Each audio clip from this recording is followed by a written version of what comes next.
pour ce premier coup de projecteur, je me tourne donc vers Michael Le Gall de Rapid7, donc expert, on va dire, de la gestion des vulnérabilités, de la détection et de la réponse à incidents. On est sur un univers effectivement de la vulnérabilité, de la détection des menaces qui a été assez, voilà, qui est mis sous le feu des projecteurs ces dernières années, on va le dire comme ça, avec pas mal de changements, pas mal de médiatisation. Est-ce que malgré tout, de ce que vous voyez aujourd'hui, on peut dire que les sociétés, nos entreprises, notamment en France, ont fait des progrès et qu'elles s'en sortent mieux qu'il y a 3 ans si on avait eu la même discussion? À mon sens, clairement, oui.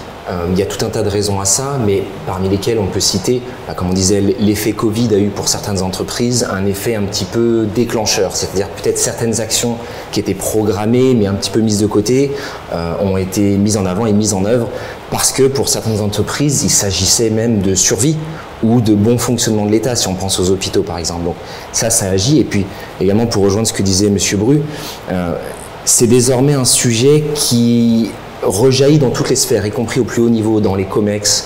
Là, on parlait des adhérents qui sont demandeurs de ce sujet.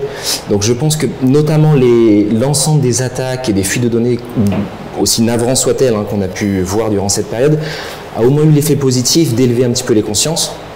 Et puis enfin, comme toujours, la technologie va à toute vitesse et continue d'évoluer dans ce domaine. Donc, on a désormais des technologies dont la couverture est de plus en plus large, qui vont aussi de plus en plus en profondeur. On a également des frameworks qui apparaissent et qui permettent de structurer le marché. Je pense par exemple au framework Attack du MITRE qui permet désormais de vraiment faire un mapping avec d'un côté tout ce qu'on sait que peut faire un attaquant et de l'autre les capacités de détection en réponse. Donc à mon sens, c'est un oui. Maintenant, il y a un mais. Objectivement, est-ce que c'est satisfaisant? Pas forcément. Preuve est de constater que des fuites de données, on continue d'en avoir énormément. Donc, quelque part, on a toujours un train de retard. À mon sens, la question n'est pas tant du niveau de la détection, où, comme je l'ai dit, on s'est plutôt bien amélioré, mais dans le sens de qu'est-ce qui se passe une fois qu'on reçoit une alerte de sécurité, typiquement. Et beaucoup d'entreprises, celles avec qui j'échange, n'ont pas forcément pris le temps de définir ces processus. Un exemple parmi tant d'autres, quand on parle du domaine de la détection en réponse aux incidents, on pense aux technologies de SIEM.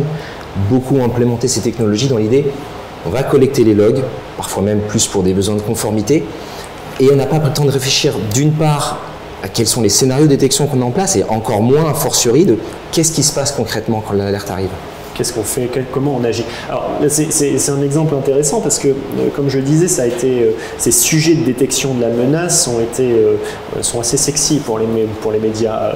On a vu des noms de codes de vulnérabilité sortir. Alors, je ne rentrerai pas dans tous les détails, mais si on se projette quelques mois en arrière, par exemple, une faille comme Log4j a fait beaucoup parler d'elle, y compris des gens qui n'étaient pas trop tournés vers ces sujets-là, d'un coup ont entendu parler de Log4j et on a eu beaucoup de questions sur quelles devaient être les réactions dans les entreprises à cette faille, cette vulnérabilité.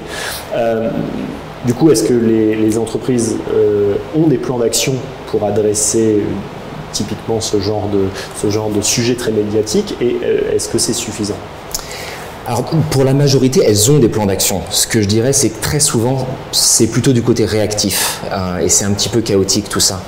Alors, au risque de ne pas me faire des amis dans la communauté de nos amis journalistes, je dirais qu'il y a parfois une déconnexion entre la couverture médiatique qu'on peut faire de ces failles qui sont importantes, qui sont des événements marquants, et la réalité du terrain qui est que pour beaucoup d'entreprises, certes, il faut qu'elles s'intéressent à Log4j, mais elles ont également tout un tas d'autres vulnérabilités qui sont plus anciennes et les basiques ne sont pas forcément présents, tels qu'un programme de patching régulier.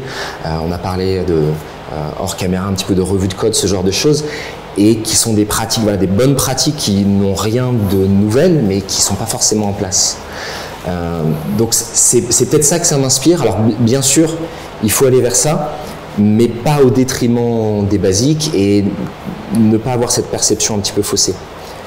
Et par ailleurs, peut-être j'ajouterais sur Log4j, c'est un bon exemple dans le sens où c'est une question simple à laquelle il n'existe pas une réponse simple selon quelles versions sont mises en œuvre, quelles librairies, comment sont déployées.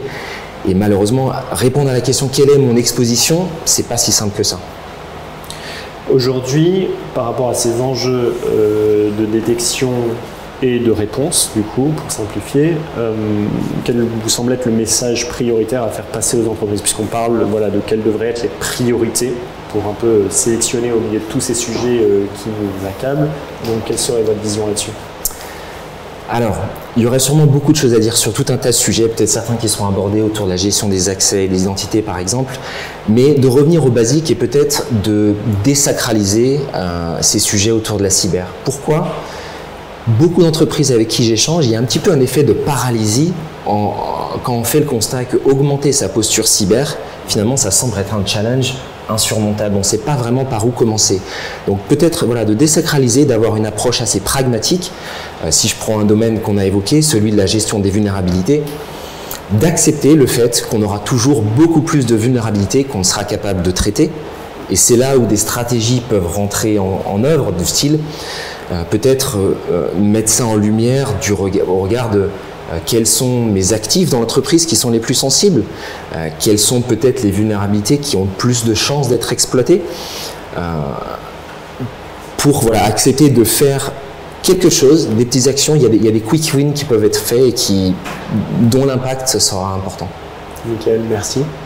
Fabrice, en réaction, quel est le regard d'un directeur cybersécurité sur ce premier coup de projecteur qu'on vient de faire? Alors, je reprends sur un certain nombre de points. Oui, la cybersécurité s'invite dans les COMEX. Ça, je vois, au niveau du CESA, on voit bien que beaucoup de directeurs cybersécurité ont de plus en plus la parole dans leurs différents comités exécutifs parce que aujourd'hui, une attaque informatique, ça a une conséquence business. Avant, c'était le virus qui était détecté sur un ordinateur. Aujourd'hui, c'est des usines qui s'arrêtent. C'est des hôpitaux qui s'arrêtent. Donc, vraiment, il y a une visibilité, effectivement, aussi médiatique. Ça nous a aidés, il ne faut quand même pas se le cacher.